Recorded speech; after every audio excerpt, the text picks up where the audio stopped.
पिछले साल कर्नाटका में यहाँ पे देवनहल्ली एयरपोर्ट के पास किसानों की ज़मीन सरकार लेना चाह रही थी, तो उस पर बड़ा आंदोलन हुआ। तो अगर इस तरह के मूवमेंट टाइट मूवमेंट होंगे तो सरकारों को पीछे हटना पड़ेगा। जो पेशा देश के 62% लोगों को रोजगार देता है, उसको आप ख़त्म करना चाहते हैं। ऑल्टरनेट आपके पास है। 5 साल से वो इंतज़ार कर रहे हैं। 5 साल पहले सरकार ने एक कमेटी बनाई थी 2021 में एमएसपी को लेकर, 6 महीने में रिपोर्ट देने की, 5 साल में उसकी रिपोर्ट मिलेगी। जो पॉलिसी ये है, लेकिन दिल्ली में बार बार ये डिबेट होती है कि नंबर ऑफ फार्मर्स को रिड्यूस करो। और पे किसी पे बात सरकार है, जब से सरकार 13 साल से आई, जब से कोई बात हमारी सरकार से हुई नहीं। और विचार से ही क्रांति बनती है। वैचारिक क्रांति ही दुनिया की सबसे बड़ी क्रांति है। तो ये विचार में आ रहा है।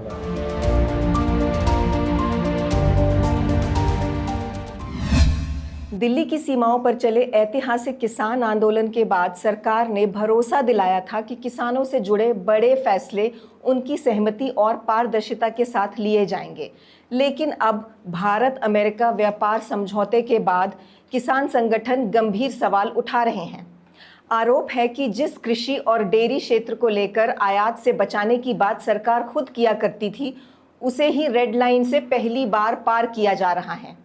मेवे, एनिमल फीड, सोयाबीन तेल, कॉर्न, ऐसे ही तथाकथित प्रोसेस्ड फूड जैसे व्यापक दायरे वाले आयातों को लेकर किसानों में आशंका बढ़ रही है कि सस्ते विदेशी उत्पाद भारतीय बाजार में आने के बाद भारतीय किसानों पे इसका क्या असर पड़ेगा। इन्हीं सवालों के साथ आज हमारे साथ हैं किसान नेता राकेश टिकैत जी और युद्धवीर सिंह जी। नमस्कार, आपका ईदना में स्वागत है। नमस्कार। अगर अमेरिकी इंपोर्ट इंडिया में आ गए तो आपको किस बात का डर है? देखिए, हिंदुस्तान और अमेरिका में अगर कृषि क्षेत्र की बात करें तो कोई समानता नहीं। अमेरिका में 80% जो ज़मीन है वो बड़ी कंपनियों के पास है। एक बात, मतलब हजारों हेक्टेयर के और उससे भी कहीं आगे के किसान हैं वो। हिंदुस्तान में 90% किसान की जो होल्डिंग है वो 5 एकड़ से नीचे। हिंदुस्तान में खेती व्यवसाय नहीं है, जीवन पद्धति है। छोटे छोटे खेत के टुकड़ों के साथ आदमी अपना जीवन व्यापन करता। मार्केट के लिए सरप्लस भी उसके पास नाम मात्र का होता है, जिसको वो अपने स्थानीय मार्केट में बेच पाता, बड़ी मुश्किल से बेच पाता। उस कैपेसिटी में भी नहीं है। ज़्यादातर व्यापारी उसके घर से ही उसका सामान औने पौने दामों में ले जाते हैं। अमेरिका में प्रति किसान प्रति वर्ष करीब 62 लाख रुपए सब्सिडी दी जाती है, कैश फॉर्म में होती है। हिंदुस्तान में 15,500 रुपये औसत में सब्सिडी किसान को मिलती है, जो कैश नहीं मिलती, जो फर्टिलाइज़र के नाम पे या उसमें बिजली के सब्सिडी के नाम से, खाद की सब्सिडी है, या सोलर पे सब्सिडी, या दूसरा ड्रिप इरिगेशन, इस तरह से कैश सब्सिडी हिंदुस्तान में नहीं। अब उसमें व्यापार हमारा हो रहा था, हमारा जो सामान अमेरिका जा रहा था उस पर 2.9% टैक्स था वहाँ पे एग्रीकल्चर प्रोडक्ट पे। अब वो 18% पे आ गया। प्रचार ये किया जा रहा है कि 26 से 18 हो गया, 26% से कम होकर 18% हो गया, लेकिन वो गलत दावा है। 2.9% से बढ़ के 18% हो गया।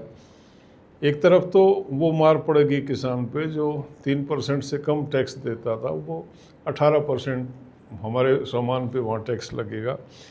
और दूसरा, हमारे यहाँ औसत में 25% टैक्स था उनका, जो एग्रीकल्चर प्रोडक्ट हमारे यहाँ आते थे तो 25% था। 22 से लेके 29 तक औसत निकालें तो 25 हो जाता, वो 0 हो गया।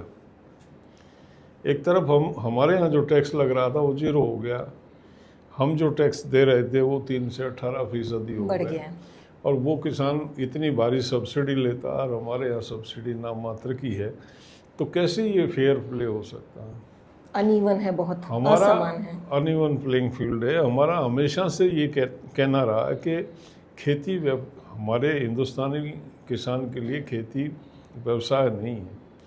खेती जीवन पद्धति का हिस्सा, वो थोड़ी जो ज़मीन उसकी 2 एकड़ 4 एकड़ है, अपने परिवार के लिए अनाज पैदा करता है, पशुओं के लिए चारा पैदा करता है, उसी ज़मीन के माध्यम से 2-4 पशु वो रख पाता है, जिनका दूध वो बाज़ार में बेच लेता है।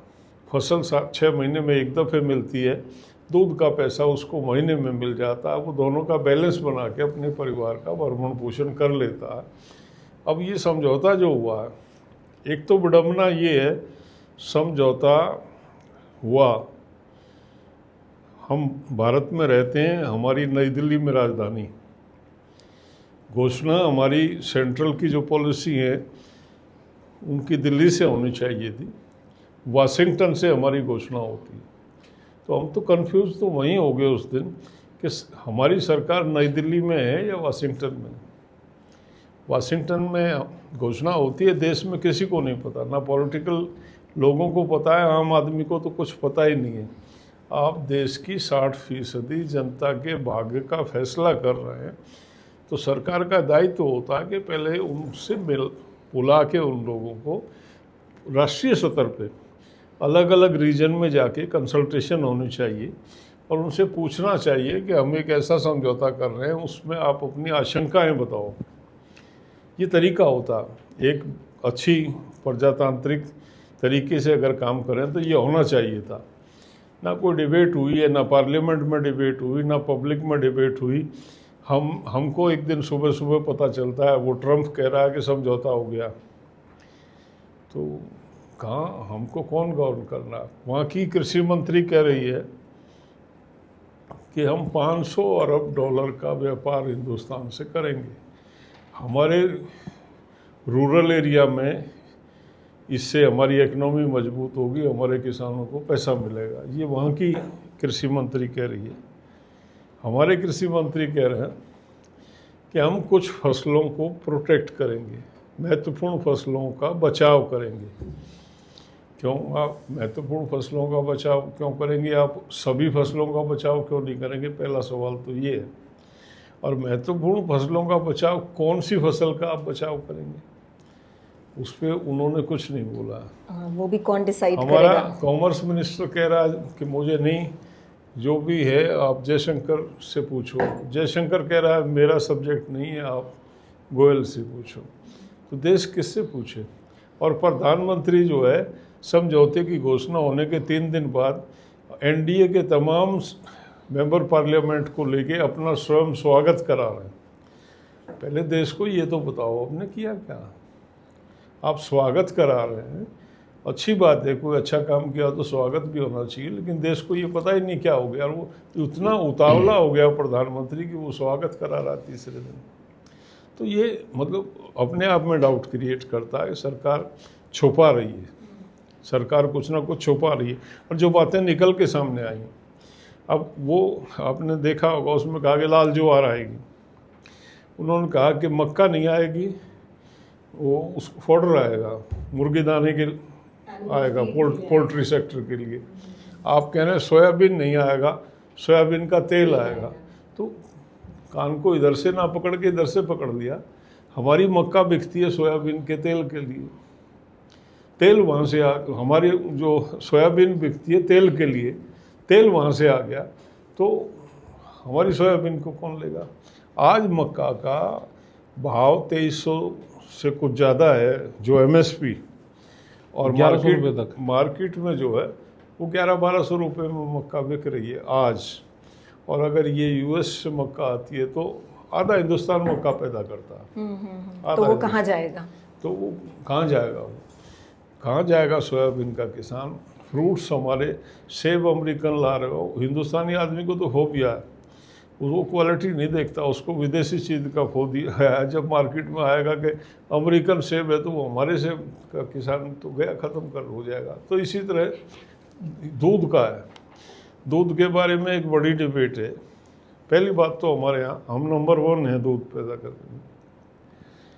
दूसरा ये है कि आप हिंदुत्व की बात करते हैं, सबको पता है, ओपन सीक्रेट है, वहाँ मीट पाउडर में मिलाया जाता है, वहाँ स्लॉटर हाउसेज में जो गाय कटती हैं उनका जो ब्लड होता है उसको कलेक्ट करके वो फोडर में मिलाया जाता है।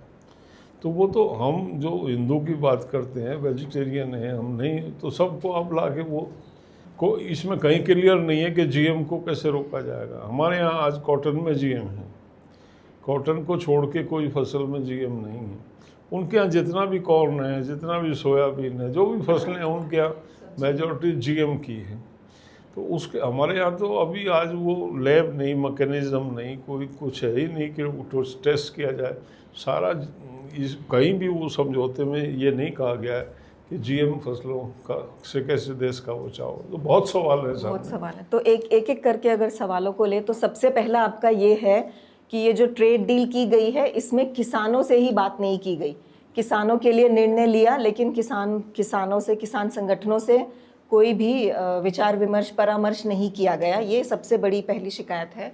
और उसके बाद जो ट्रीटी आई है वो भी ट्रांसपेरेंट नहीं है, बहुत चीज़ें सार्वजनिक नहीं की गई हैं, तो उसको लेके बहुत कन्फ्यूजन्स भी हैं।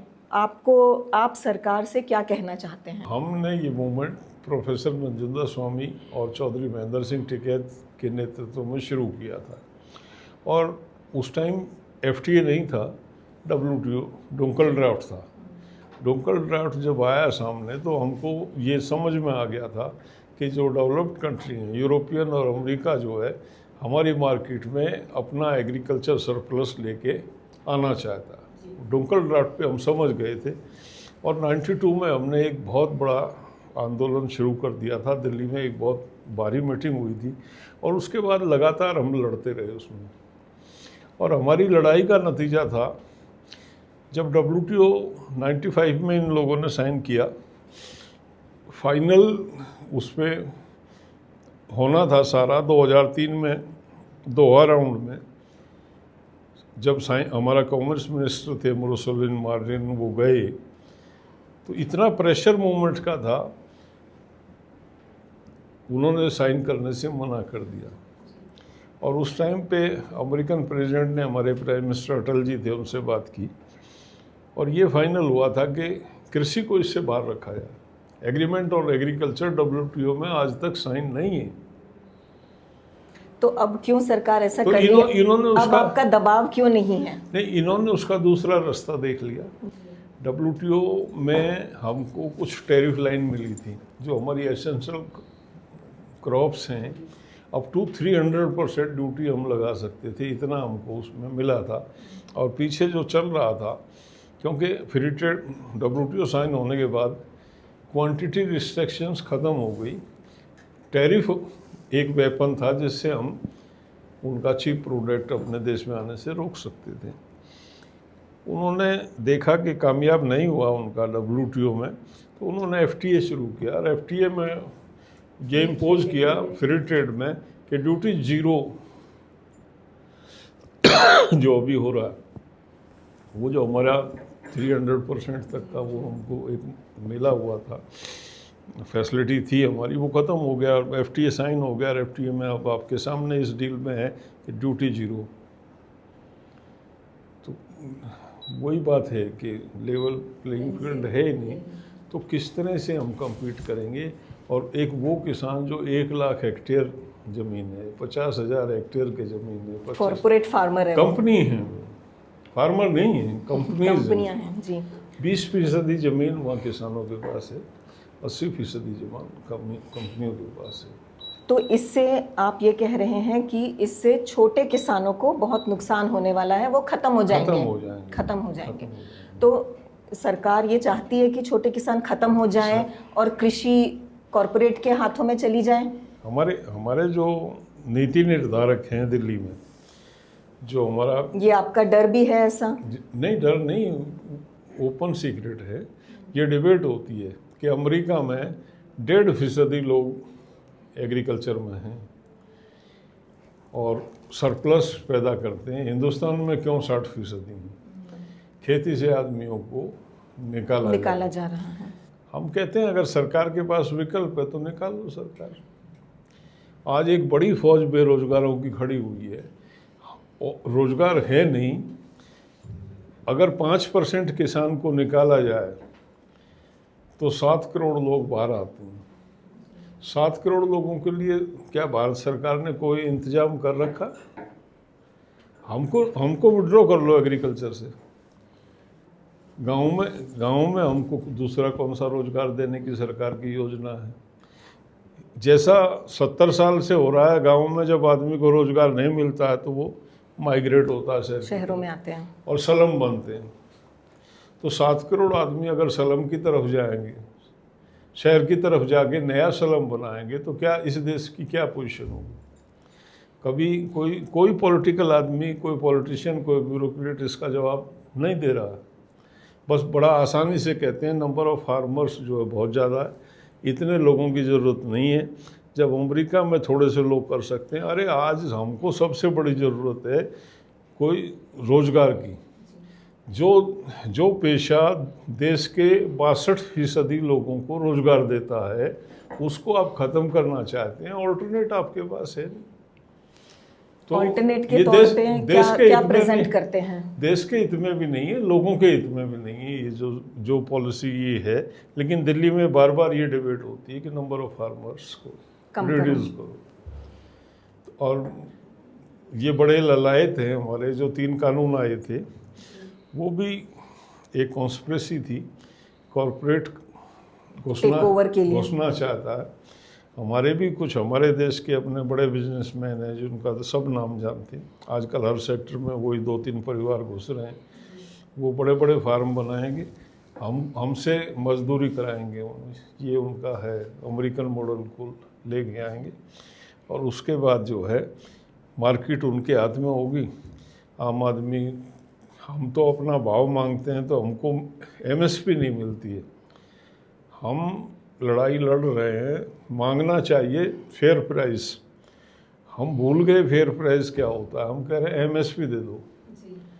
हमारी सरकार हमको एमएसपी देने के लिए तैयार नहीं है और वो कहते हैं ये पॉसिबल नहीं है। एमएसपी यानी कि मिनिमम होता है, जो minimum support price, minimum support price है, फेयर प्राइस नहीं है। हमको वो नहीं मिल रहा।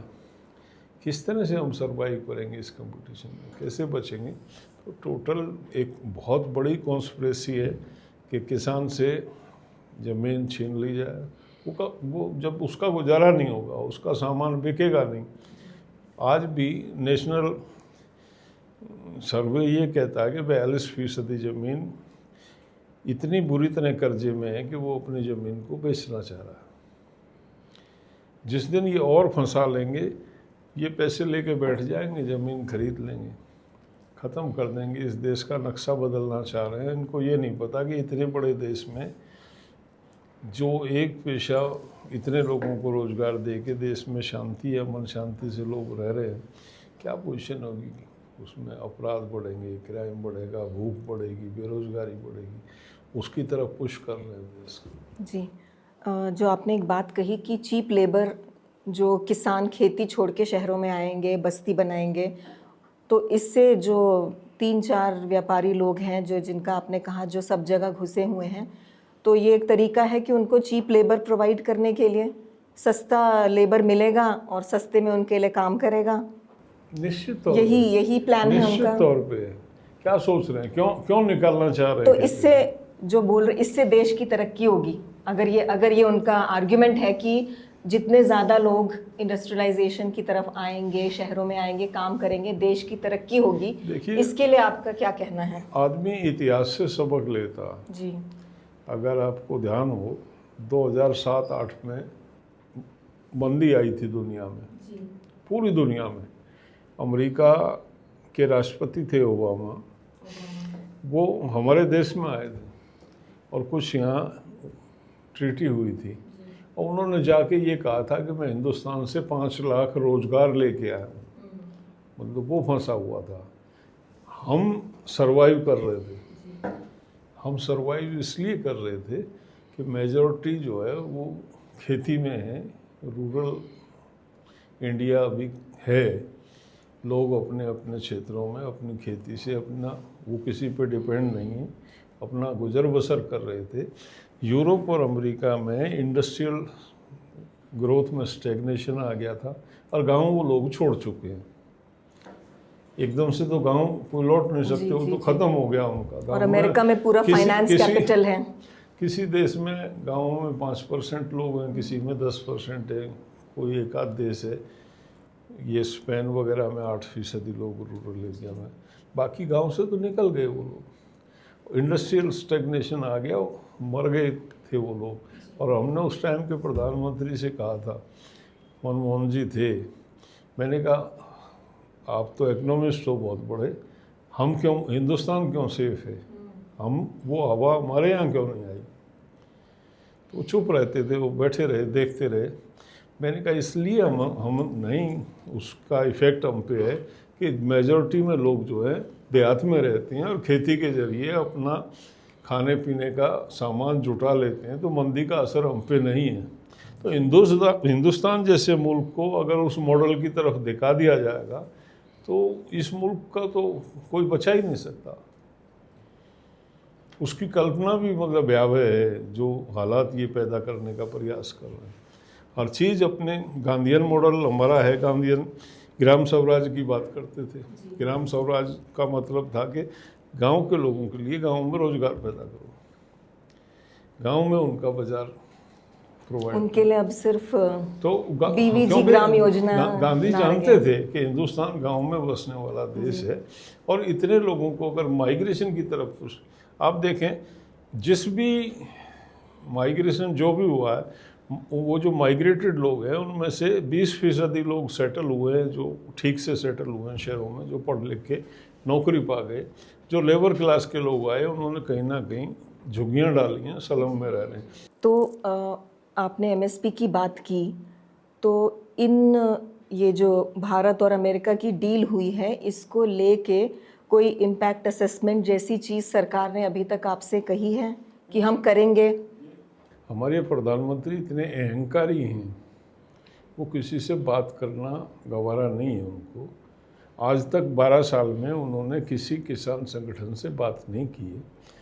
उनके जो किसान संघ, जो इनका एक अपना ग्रुप है, और किसान मोर्चा जो बीजेपी का एक किसान सेल है, उनके लोगों को बुला के वो मिल लेते हैं और देश में मैसेज देते हैं कि प्रधानमंत्री किसान नेताओं से मिले।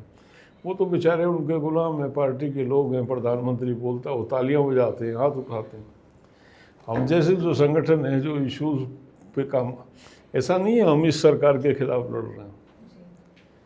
हम 32 साल से इन्हीं इशू पे जो भी सरकार आई है उसी के खिलाफ, इस WTO के खिलाफ, FTAs के खिलाफ, इन पॉलिसीज़ के खिलाफ जो भी है उसमें लगातार लड़ रहे हैं। हमारा कोई पॉलिटिकल एजेंडा नहीं है। ये बीजेपी के लोग जब सत्ता में नहीं थे तो ये हमको सपोर्ट करते थे इन्हीं इश्यूज़ पे, इन्हीं एग्रीमेंट पे। FTA तब भी डिस्कशन में था, ये नया नहीं है। तब वो इनके आने के बाद ये अंतर आया, जब हम मूवमेंट करते थे तो वो लोग मूवमेंट की लिहाज करते थे और पेंडिंग डाल देते थे।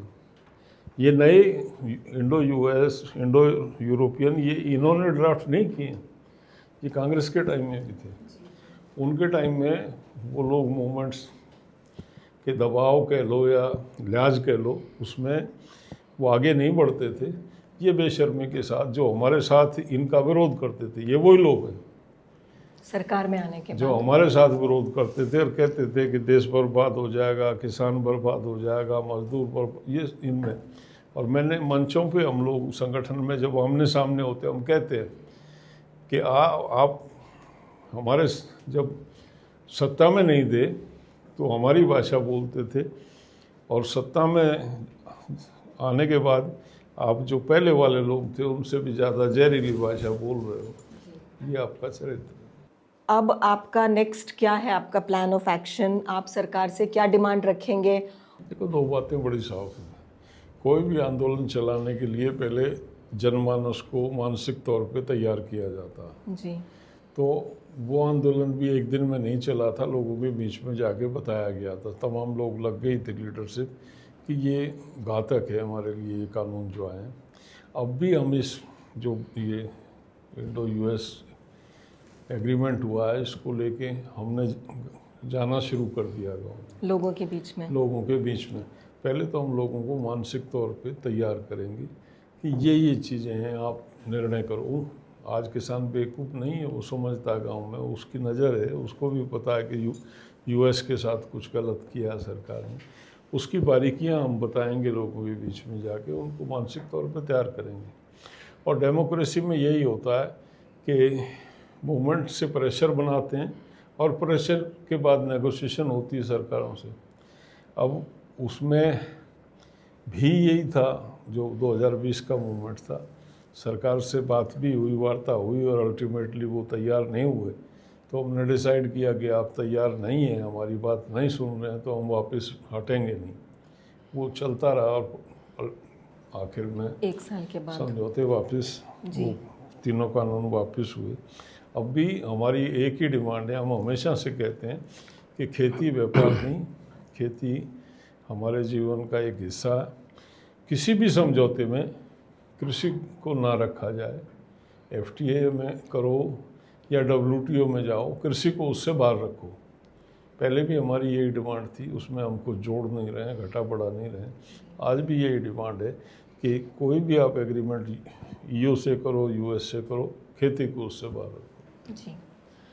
सरकार और मीडिया इस तरह बोल रही है कि ये जो समझौता हुआ है किसानों के फ़ायदे में ही है, और ये बोल रही है कि इसके भ्रामक बातें फैलाई जा रही हैं, जैसा वो 3 कानूनों के समय पे भी बोल रहे थे। तो आप अगर आम आदमी को अपनी बात समझाना चाहते हैं, जो ये इंटरव्यू देखेंगे, उनके लिए आप क्या कहना चाहते हैं? देखिए, जो इतने नुआंसेस नहीं शायद समझ आम सकते। आदमी को जब विस्तार से ये बातें जो मैं आपसे कर रहा हूँ, शेयर कर रहा हूँ, ये विस्तार से उनको बताई जाएंगी, वो समझते हैं, वो सफरर हैं, उनको एमएसपी नहीं मिल रहा। 5 साल से वो इंतज़ार कर रहे हैं। 5 साल पहले सरकार ने एक कमेटी बनाई थी 2021 में एमएसपी को लेके, 6 महीने में रिपोर्ट देनी थी, 5 साल में उसकी रिपोर्ट नहीं आई है। और हमारी तो खबर ये भी है कि वो कमेटी वाइंड अप की जा चुकी है। हाँ, लेकिन लोगों को बस वैसे ही उम्मीद हवा में दिखा रखी है कि एक कमेटी की रिपोर्ट आएगी तब करेंगे। तो सरकार की मंशा तो यही रहती है, सत्ता पक्ष जो काम करता है फिर वो उसका दुष्प्रचार करके ये प्रयास उसका रहता है कि उसका जस्टिफिकेशन, उसमें मीडिया भी कुछ ऐसा है जिसकी हेल्प लेते हैं, जिसको सरकारी मीडिया कहा जाता है, वो लग जाते हैं उसमें, जुट जाते हैं और वो उनकी मदद करते हैं। लेकिन आज आहिस्ता आहिस्ता लोगों का विश्वास उठता जा रहा है। मीडिया एक प्रचार का सबसे बड़ा माध्यम मीडिया है, जिसका इस्तेमाल ये लोग मिसयूज़ कर रहे हैं दिल्ली में बैठ के।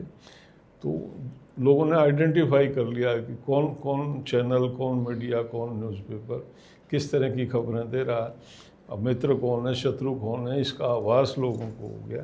तो सर मैं नहीं समझता कि लोग इनके दुष्प्रचार में आने वाले हैं। जी, टिकैत जी, आप भी हैं यहाँ पे, आप कुछ कहना चाहेंगे? फाइनल वर्ड्स हमारे फ्रॉम यू। तो मूवमेंट चले हुए पूरे देश भर में जी, और इंटरनेशनल स्तर पे भी, और जो ये समझौता आया भारत के साथ में, ये जो आम किसान है, गांव का मजदूर है, भूमिहीन किसान है, जो महिलाएं हैं दूध का काम करती है, तो वे ज़रूर पूछती है कि जो समझौता हो रहा है इसमें क्या होगा। और जब उनको बताते हैं कि दूध बाहर से इस रेट में आएगा, 30 रुपये से नीचे में बिकेगा, तो ये कहती है कि हमारे दूध का क्या होगा। तो हम फिर उनको बतावें कि जैसे टर्की एक देश है, यूरोप से जब वहाँ पर दूध आया तो पूरे पशु वहाँ के ख़त्म हुए। तो ये आशंका गांव के लोगों को है। अभी मध्य प्रदेश में थे तो मक्का का किसान वहाँ पे मिले, जो सोयाबीन से मक्का पे गए थे। 1100 रुपये उनके रेट है मक्का के, और सोयाबीन भी बहुत किसान के घर में पड़ी हुई है, उसके रेट 4000 रुपये है। जो 5400 रुपये रेट था, 1400 रुपया पर क्विंटल सस्ता है। तो आशंका तो है कि अभी जब ये समझौता हो जाएगा तो बाहर से प्रोडक्ट और बहुत आएंगे और उसका यहाँ के किसानों को नुकसान होगा। तो लोगों के बीच में चर्चा भी है, लोग इस पे चर्चा करना भी चाहते हैं, और उनके सबके विचारों में ज़रूर आ गया कि जो भारत सरकार कर रही है वो गलत कर रही, और विचार से ही क्रांति बनती है। वैचारिक क्रांति ही दुनिया की सबसे बड़ी क्रांति है। तो ये विचार में आ रहा है। अब इसके खिलाफ जैसे जैसे ये टाइम बढ़ेगा, इसका समझौते होंगे और सारी चीज़ें सामने आएगी, तो उस पर मूवमेंट किस तरह के बढ़ेंगे, पंचायतें होंगी, मीटिंगें होगी, तो ये देश के किसान, नौजवान और आदिवासियों के क्या वो है, उनके सबके चर्चा में ये चीज़ें हैं। अब आप भी कर्नाटक आए हैं, आपके और आपके पिताजी के भी कर्नाटका के किसान संगठनों के साथ काफ़ी समय से संबंध रहे हैं। तो पिछले साल कर्नाटका में यहाँ पे देवनहल्ली एयरपोर्ट के पास किसानों की ज़मीन सरकार लेना चाह रही थी, तो उस पर बड़ा आंदोलन हुआ जी। और वो किसान उसमें जीत गए। तो आपको क्या लगता है, इससे देश के किसानों को बल मिलता है इस तरह की स्ट्रगल से, और वो क्या सीख सकते हैं? बिल्कुल बल मिलता है। ये मूवमेंट बहुत दिन से मूवमेंट चल रहा था। जो पार्टी आज सरकार में है वो उस टाइम पे आंदोलन के साथ में थी जी। और अब मुख्यमंत्री से कई बार बातचीत हुई, कांग्रेस के मुख्यमंत्री, उनसे बातचीत हुई और उन्होंने ये भूमि अधिग्रहण को रद्द किया यहाँ पर 13 गांव के। तो जो सेंट्रल गवर्नमेंट के लोग, खास करके बीजेपी के लोग जो कहते हैं जी ये क्या कर रहे हैं, तो हम उनको बताते हैं कि भाई कर्नाटक में उनकी सरकार है, तो उन्होंने किसान के हित में वो पूरा का पूरा जो एग्रीमेंट था वो कैंसिल करा। तो मूवमेंट जहाँ होता है उसका लाभ तो मिलेगा। और यहाँ पे भी यही हुआ कि जो एयरपोर्ट के, बेंगलोर एयरपोर्ट के आसपास के जो गांव थे, वो किसी भी कीमत पे अपनी ज़मीन देना नहीं चाहते थे। मतलब वो रेट बढ़वाने की उन्होंने कभी बात नहीं करी। हम उनके करीब 3-4 बार उनके मूवमेंट में गए, तो उन्होंने कभी भी रेट बढ़ाने की बात नहीं करी। उन्होंने कहा कि हमने जिन गाँव का अधिग्रहण हुआ और वो शहर वहाँ पर आ गए, तो हम उन गाँव के हमने हालात देखी, हम ज़मीन देंगे ही नहीं और हम अपनी खेती करेंगे, इसको ग्रीनलैंड घोषित कर देंगे, हम अपनी खेती करेंगे, ज़मीन नहीं देंगे। तो अगर इस तरह के मूवमेंट, टाइट मूवमेंट होंगे, तो सरकारों को पीछे हटना पड़ेगा। और ये कर्नाटक के किसानों की बड़ी जीत है। जी। देखिए, हमारी एक राष्ट्रीय समन्वय समिति है, कर्नाटक राज्य रैयत संघ हमारा जी हिस्सा है, और उसके माध्यम से हमको जानकारी मिली इस आंदोलन की। जानकारी मिली, हम और राकेश जी वहाँ गए, उसमें जाके देखा। उसके बाद ये दिमाग में बात आई, हम कर्नाटक में काफ़ी घूमे हैं प्रोफेसर साहब के साथ। कर्नाटक में दुनिया भर की बेरिंग लैंड है। इंडस्ट्री आपको लगानी है तो बैरन लैंड में लगाएं आप जी। आप उस उपजाऊ जमीन में, उन गांव में हम सब में गए, बहुत ही अच्छी ज़मीन है, सारी कल्टीवेटेड ज़मीन है, वेजिटेबल्स वहाँ से जाती है, सब मतलब अच्छा उपजाऊ ज़मीन है। तो मुझे तो समझ में नहीं आया कि सरकार क्या सोच रही है। आज हम फूड सिक्योरिटी की बात करते हैं और ये डिबेट होती है हमारे देश में कि 2050 तक देश की जनसंख्या डबल हो जाएगी और खाद्यान्न, हमको दुगने खाद्यान्न की आवश्यकता पड़ेगी, और हम कल्टीवेटेड लैंड में इंडस्ट्री बनाएंगे तो क्या चांद पे पैदा करेंगे ये हमारे नेता फसलें?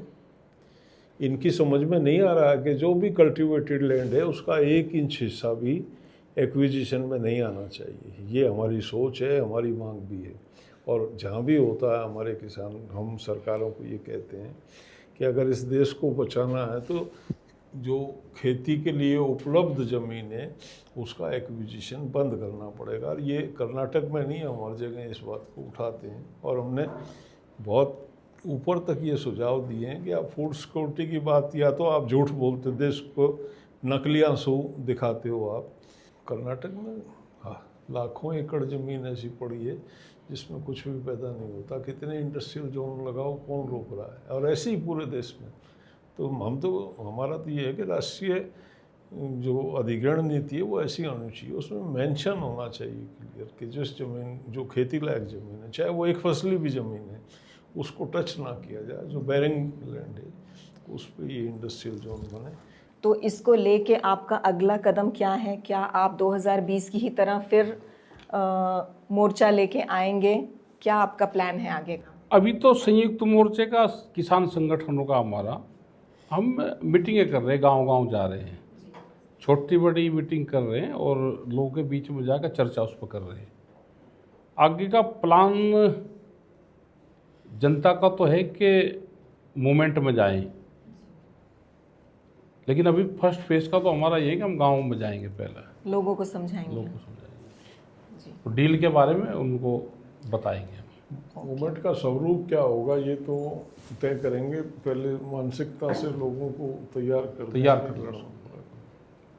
आपकी अभी सरकार के साथ कुछ इसको लेके बातचीत हो रही है? सरकार ने कुछ सिग्नल दिया है? आपने सरकार ने हमसे बात करी 22 जनवरी 2021 में जी, 5 साल हो गए जी। जब मूवमेंट चला तो उस टाइम की 12 दौर की बातचीत हुई थी, और वो भी किसी और सब्जेक्ट पर नहीं, 3 जो ब्लैक कानून थे उस पर हुई थी, और पे किसी पर बात सरकार से, जब से सरकार 13 साल से आई, जब से कोई बात हमारी सरकार से हुई नहीं, किसी भी किसान संगठन। ऐसा नहीं है हम बात नहीं करना चाहते, हम हमेशा तैयार हैं बात करने के लिए। उस टाइम उन्होंने बुलाया तो हम हर मीटिंग में गए। हमारी बेसिक मांग वही थी कि ये कानून नहीं है देश हित में, किसान के हित में। सरकार अड़ी रही और सरकार वो वार्ता टूट गई। आज सरकार हमको बुला ले, अगर वो सुनना चाहती हो हमारा पक्ष, वैसे तो समझौते से पहले सुनना चाहिए था, लेकिन अब भी सुनना चाहती है। मार्च में साइन होगा, वो सुनना चाहती है, हमारी भी सुन ले, और साइन होने से पहले उसमें सुधार कर ले तो स्वागत करेंगे हम। शुक्रिया आपका ये दिना में आने के लिए और हमारे दर्शकों को इस ट्रेड डील के बारे में समझाने के लिए, और आशा है कि लोग इसको समझें और सही निर्णय लें, देश हित में इसका निर्णय लें। बहुत बहुत शुक्रिया आपका ये दिना में आने का। भारत अमेरिका की हुई डील को सरकार एक आर्थिक अवसर बता रही है, जबकि किसान इसे कृषि उत्पादन के लिए खतरे की शुरुआत मान रहे हैं। अब सबसे बड़ा सवाल यही है, क्या संवाद से समाधान निकलेगा या देश एक और बड़े किसान आंदोलन की ओर बढ़ रहा है? इसी तरह की न्यूज़ और चर्चाओं से जुड़े रहने के लिए ई दिना लाइक, शेयर और सब्सक्राइब कीजिए। धन्यवाद। ಮತ್ತಷ್ಟು ವಿಶೇಷ ವಿಡಿಯೋಗಳನ್ನು ನೋಡಲು ಮತ್ತು ಹೊಸ ವಿಡಿಯೋಗಳ ಬಗ್ಗೆ ತಿಳಿಯಲು EDina.com ಯೂಟ್ಯೂಬ್ ಚಾನೆಲ್ ಸಬ್ಸ್ಕ್ರೈಬ್ ಮಾಡಿ ಮತ್ತು ಬೆಲ್ ಐಕಾನ್ ಕ್ಲಿಕ್ ಮಾಡಿ.